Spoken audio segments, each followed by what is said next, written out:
Morning everyone. I'm going to do a quick watercolour landscape painting for you. It's going to take me, I don't know, 15-20 minutes.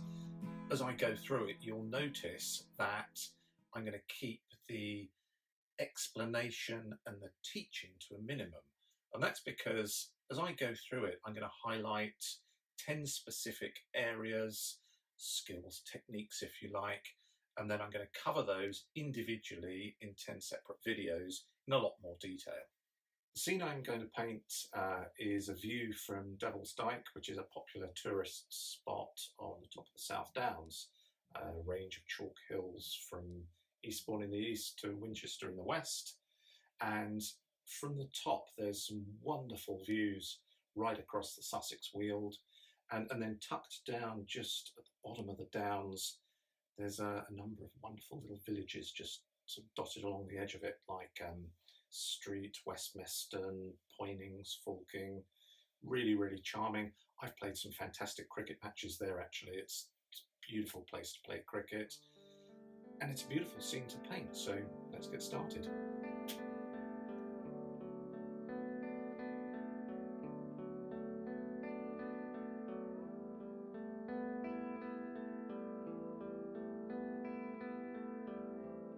So I've printed off a photograph that I took of this scene a couple of years back, and the photograph's important just as a sort of visual aid more than anything for the colour, but by far the most important thing is this little sketch that I've done here.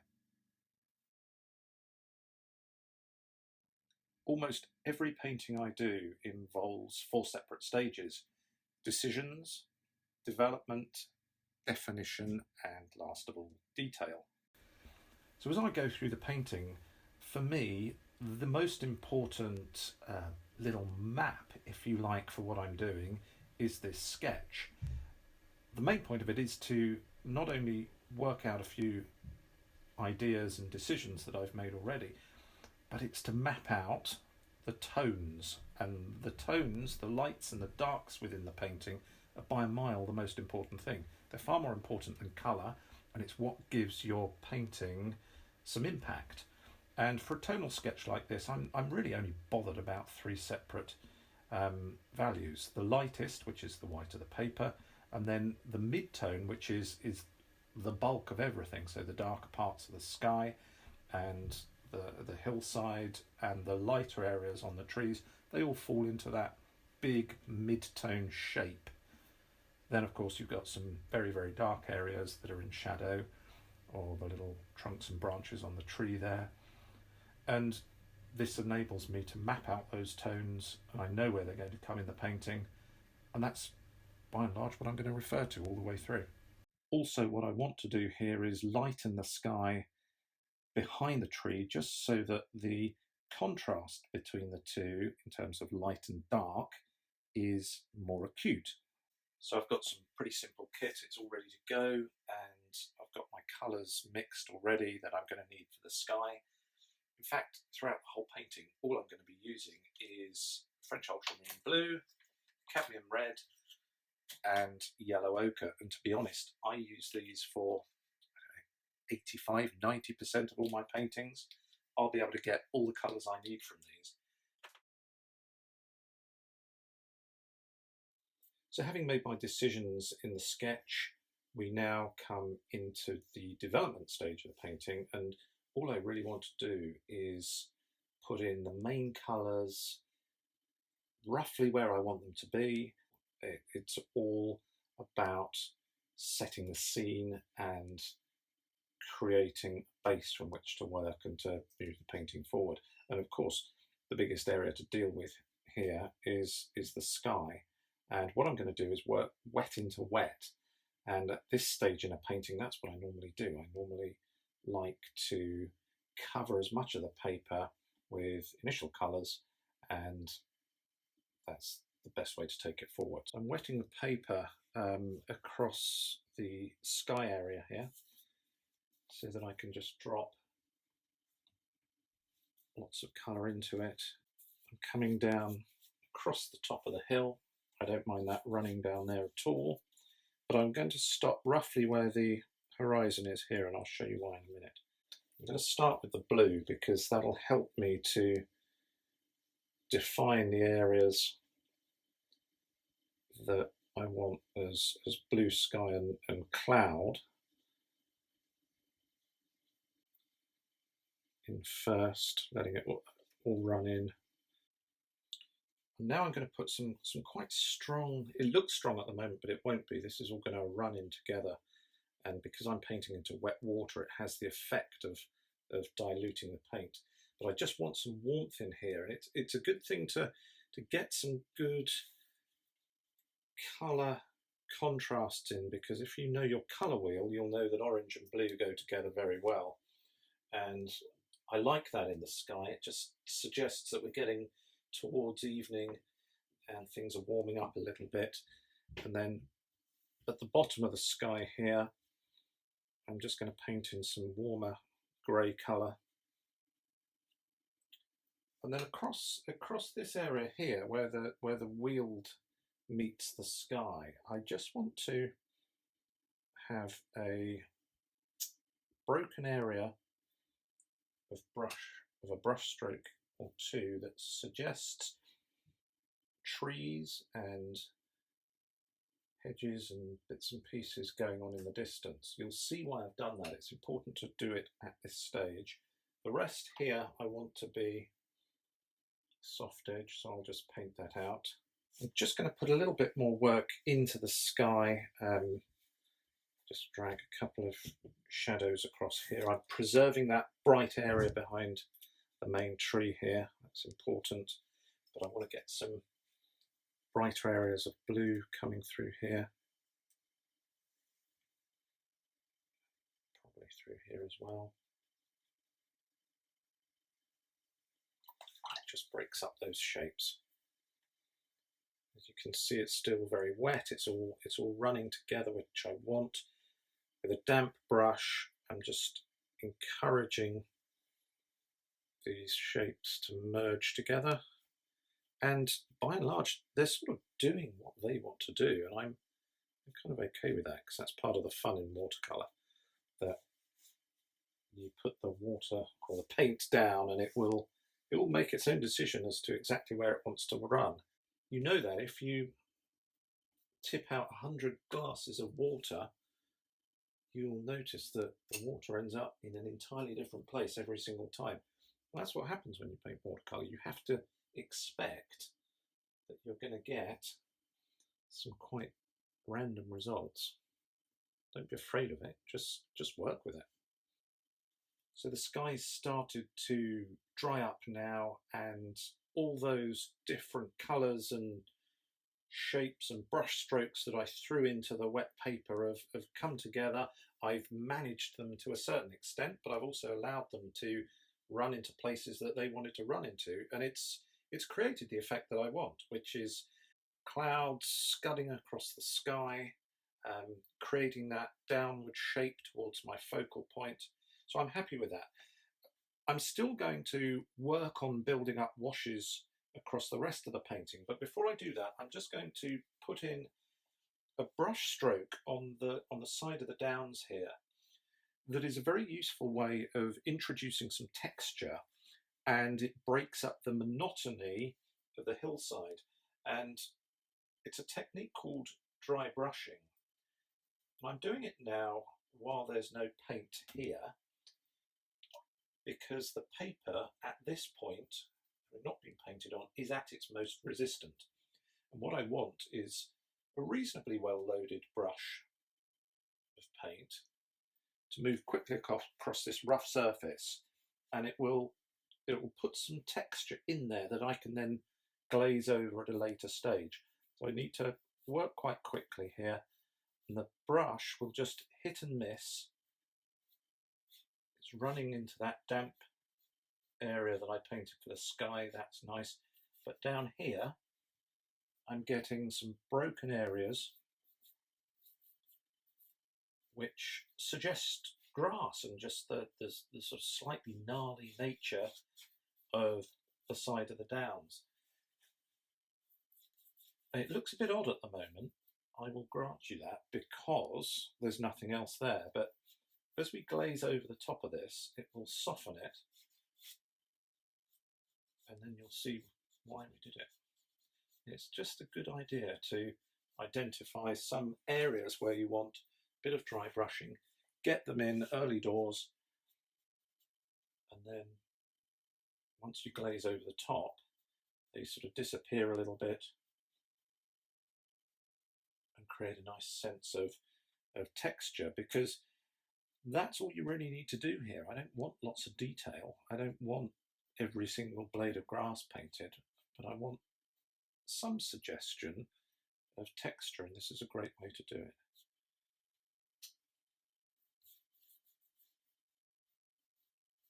That's plenty. Part of the reason for doing this sketch has been to enable me to sort out a couple of little issues with regards to edges in the painting. And it's an important part of watercolour to determine where you want hard edges and soft edges, and to get a nice combination of the two. Because when you're looking at a scene outdoors, a large proportion of it is soft and edges merge together. But as we look at it in more detail, as we tend to do when we're painting, we tend to see the edges and concentrate on them and put them in, and it doesn't necessarily lead to a nicely connected painting. So I want a definite edge here. I want some light on the edge of the downs, and I want some shadow at the bottom of the weald here where the village of Fulking is, and I want that to be nice and crisp. As I move up the downs here, I'm not so worried about it. I'm quite happy for this distant area of the weald to merge into the side of the downs and have a soft edge that's not defined. Here, I left this ragged edge along the bottom of the sky wash because I can then paint over the top of it in a transparent wash.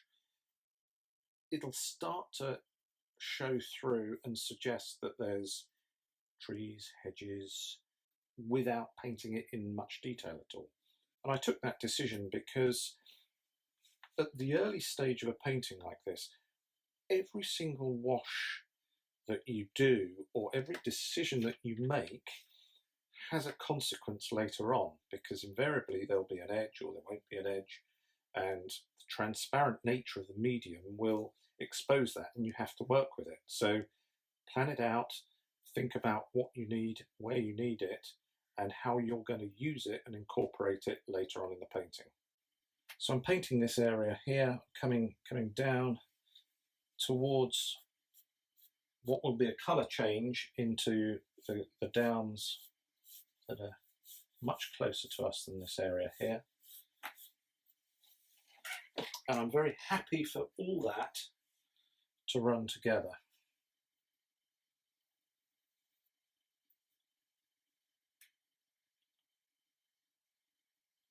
I don't need strong definition between those two areas. What I do need is a nice bright colour down on this edge, and I will come back and define this edge a little later,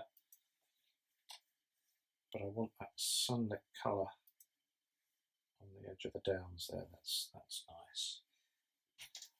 And I'm quite happy to have some more broken areas here as I drag the brush quickly across the paper, because the downs, of course, are chalk hills, and that's rather a nice look to have those little broken areas suggesting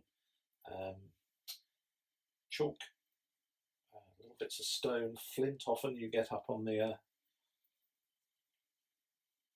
top of the hill there. Just leave a few, looks nice. And as you can see, that area of dry brushing that I established earlier on is starting to disappear. It's been pushed right back by this glaze that I'm putting over the top. I've worked that nice and wet, and I think that's fine. Now I'm just going to put the sort of distant blackthorn in here, just because I want it to run down into this area of the hill that's still wet. painting loose here. I'm allowing the brush and the paper to do all the work. What I want is a nice crisp edge to the top of the bush, which I've got there, but I want it to be connected to the hill. I don't want it to look as though I've just sort of stuck it on the top. And it's sort of sitting there separately with a hard edge between the bush and the hill. That just wouldn't look good. So that's what we do. We look for opportunities to connect things together in the painting. The light is hitting this way, so I'm just going to darken it up as well on this side. I'm using a small brush here purely because it doesn't hold much paint. I'm working wet into wet, so I don't want a lot of paint to be sucked out into this bush. That would just ruin the effect of light hitting some of it. And there'll be a shadow coming down the hill here. And there we are. It's connected into the hillside. Now's a good time to just take a step back and have a look at the painting. I'm quite happy that I've developed all the areas on the paper, and the colours, the tones, the shapes are largely where I want them to be. And the next stage is to define certain areas of the painting. The next one that I'm going to do is this bit here, which is the view across the Weald. The important thing to keep in mind is to make it as quiet as possible. And what I mean by that is it needs to lack detail, because the detail's going here. This is the focal point of the painting. And just here, we want it to be quite minimal. So I just want to suggest trees, fields, hedges, and it's quite a patchwork of them as you look across. And I'm going to do that wet into wet again, so that I haven't got any hard edges there that are jumping out and bringing this whole part of the painting forward. So I'm just going to wet the paper over this Weald area here. I'm quite happy for that to run into the side of the downs here, but I want to make sure it doesn't just down in this bottom corner where I want to start putting some shadow colour in. You see, because this is wet, it's just all gonna, we're just going to run in there. I'm not going to have a hard edge. That's exactly what I want. But down in this corner, I want it to be quite dark, and I'm just going to leave a couple of little marks here that might be lighter areas in the village of Fulking. There's some rather nice houses, I have to say. And yeah, let's just leave that like that, and it indicates that they're there, but there's no detail, and that of course is exactly the way it should be. Detail at that extreme of the painting and in an area that is in the distance would just be wrong. It just creates a sense of imbalance, and it brings this area too far forward. So we're now coming down and getting a nice crisp dark edge against that sunlit corner of the downs. To be too uniform. Now, as this is just starting to dry up and it's moving from becoming wet to becoming damp, I want to just put some marks in that indicate a little bit more, or suggest a little bit more detail. Trees, fields running across the Weald here, and I'm using quite a concentrated mix of paint. And it's a sort of blue shadow colour. And the reason is I don't want it to start to bleed out too much into this wet area here, and it needs to be able to grip to what I've put down before.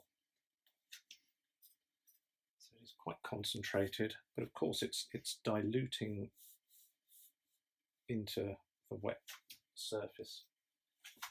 That's here already. And I'm using, again, a small brush because I don't want it loaded with too much paint. Otherwise the wet paper here, or the damp paper I should say, will just suck it out of the brush. There's quite a little network of fields here. I'm just indicating them. I don't really want to do too much more than this, otherwise it'll start to look a little bit too obvious, a little bit too detailed. Just suggest some trees in here. Okay, so that's starting to come together, and you have to be careful at a stage like this that you don't overwork a supporting area of the painting like this. Don't make it too fussy, too detailed. So I'm going to put this distant blackthorn tree in that appears to be just over the edge of the hill. So it's moving into the distance, albeit much closer than what we've just painted, and I need to keep that in mind. So I don't want it to be as strong or as dark tonally as the main tree that I'm going to put in a minute. So let's just suggest it in here. Again, I'm painting quite loosely here. I'm allowing the brush and the rough surface to do the work.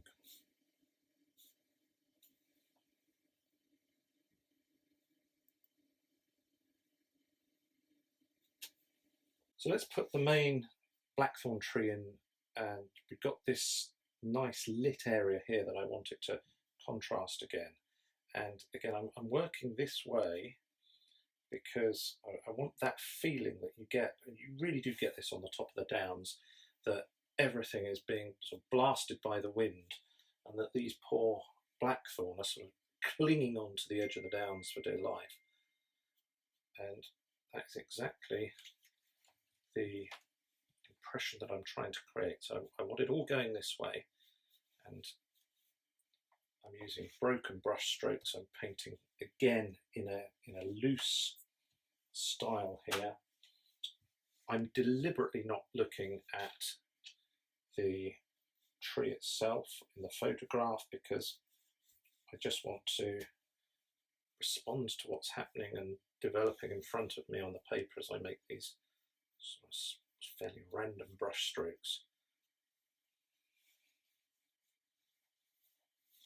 That's going to be perfect. And then with a really dark,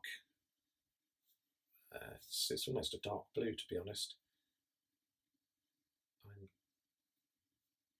dropping it into the underneath the tree where it's going to be in shade. That's fine. And I'm going to pull out just one or two little branches here. I want to paint the trunks or limbs, perhaps is a better way of putting it. I want to paint these into the wet tree because it then merges together. It doesn't look as though the top of the tree is being glued onto these little branches here. It's all running together. There's quite a mass of them actually in here, so it's important to put quite a bulk of them running up through the middle of the tree. And I want the bottom of these to be nice and wet because I'm going to pick those up in a minute.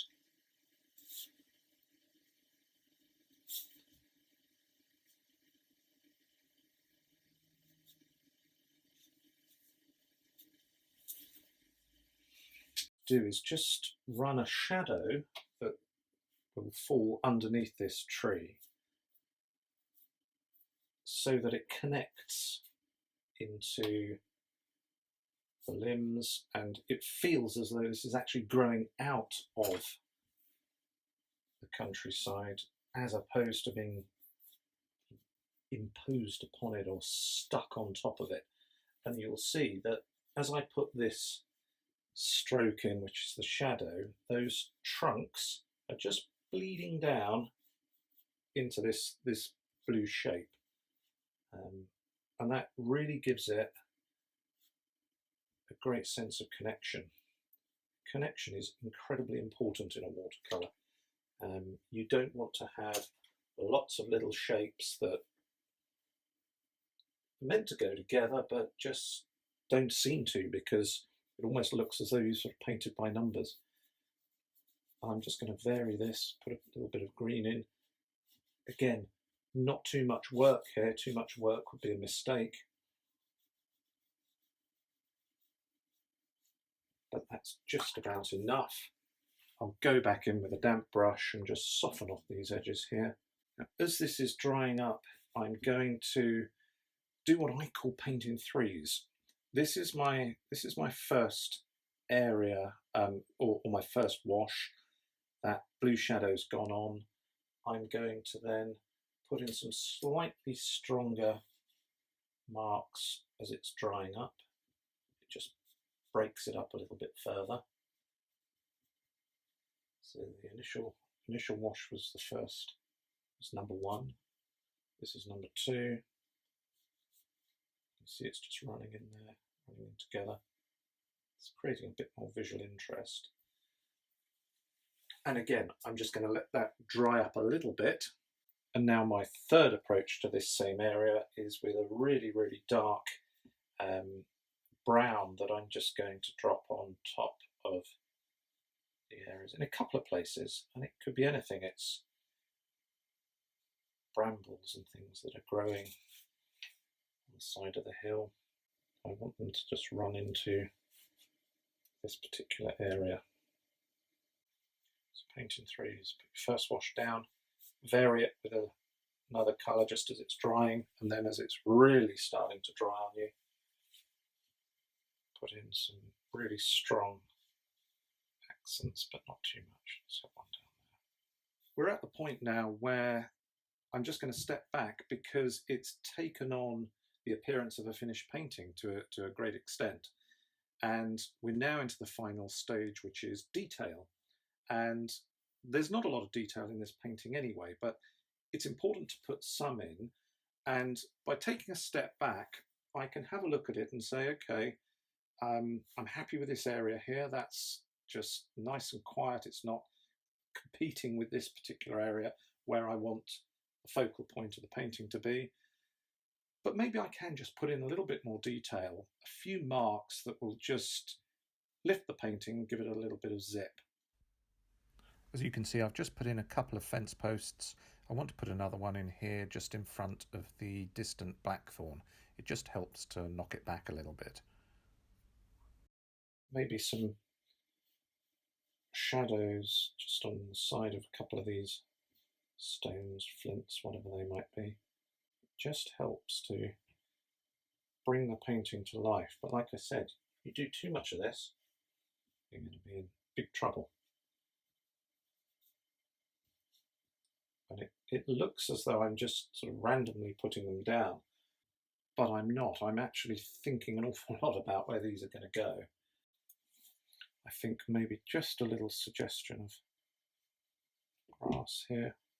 There's a broken line.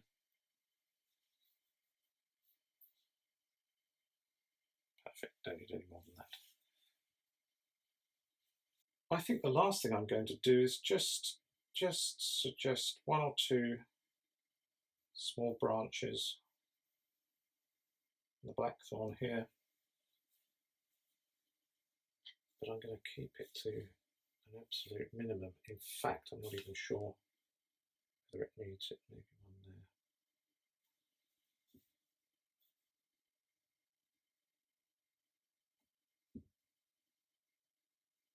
That's it. I think that's it. So you think you're finished, take a step back, put this little thing away so it doesn't tempt you to put more detail in. And believe me, every painting I do, I get tempted to put more detail in. But have a look at it. All I've been trying to do really is to convey the sense of a windy afternoon on top of the downs. And I'm happy that I've captured that. I've put a bit more colour into the sky, which is a nice contrast between the orange and the blue. I like that. I've got the light hitting the top of the tree there. I feel like the wind is blowing from left to right. And it's a simple painting. It's not packed with detail, but it captures the essence of being there on the top of Devil's Dyke at that particular time. And if I can convey that in the painting, then I'm happy with it.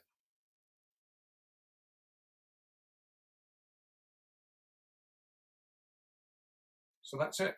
There we are. Painting's done, and it's quite a simple painting. It can be done quite quickly, but packed into that is an awful lot of technique and skill that I then want to unpack in the next 10 videos. And you'll have seen the little words coming up on the screen as I go through, and they will be the videos that I'm going to do where we look at that particular skill in detail. The next 10 videos are going to be posted on my blog, which you can see at www.ourlandscape.co.uk. Subscribe to that and you'll get a notification by email each time I post the next video. That's it. Thanks ever so much for watching. Hope you enjoyed it, and I'll see you next time.